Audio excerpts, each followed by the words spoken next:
And Noam said, I work for the presiding bishop's office of the Episcopal Church as the gender justice staff officer. And so I support all my denominations, gender justice ministries. I don't think I need to underscore too much how relevant this conversation is to that work, especially with regard to the relentless policy attacks on reproductive justice and the attacks on trans and gender nonconforming people, specifically young people. But I came to that role in the church by way of 20 years of grassroots organizing with poor, homeless, and incarcerated people across the country. And so for 8 of those years, I was doing anti-poverty work with the Episcopal Church in rural Grays Harbor County, Washington State.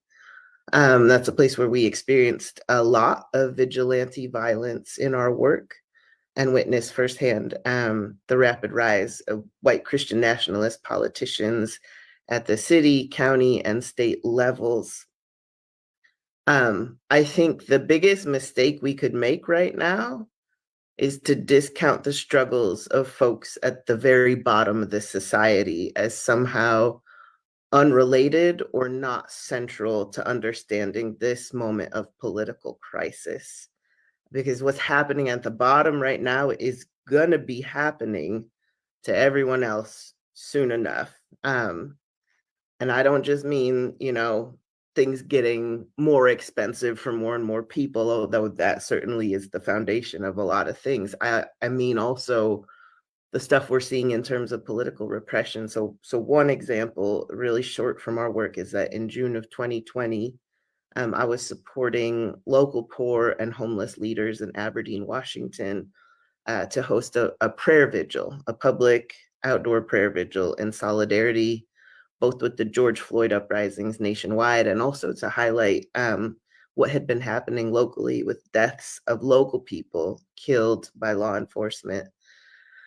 And for doing that work, we were held up at gunpoint in broad daylight by an armed mob of counter protesters who had been turned out through rampant misinformation and disinformation online, and also coordinated in part by elected officials.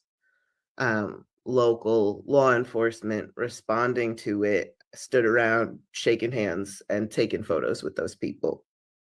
So this was 7 months before January 6th. And on January 6th, we were back at the office having our morning meeting. Somebody turned the TV on. We saw what was happening in DC, and our leaders, who were all poor people, formerly incarcerated, formerly homeless people, said, "Oh, they practiced on us first before they took that show to DC."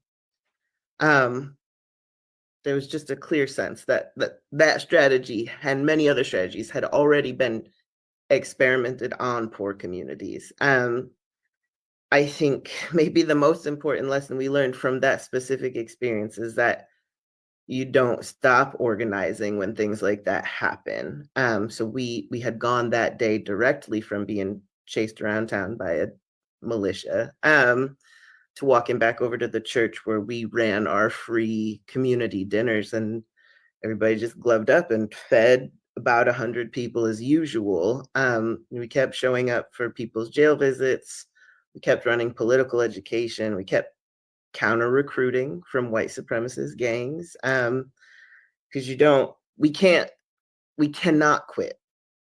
We can do stuff, we can take breaks, we can take turns, we can take care of ourselves.